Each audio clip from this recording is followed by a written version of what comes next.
Yo voy a ver, por ahí no hay cajas vacías.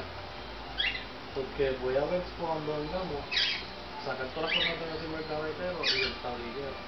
Para mañana me voy a levantar a las 6 de la mañana. Pues lo que vamos a hacer es, donde está la plancha esa de tu papá, esa caja está completamente vacía.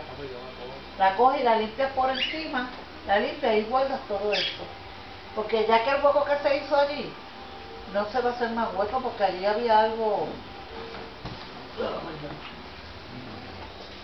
Pues vete, bañate, que yo tengo que vestirme. Porque yo me di un bañito.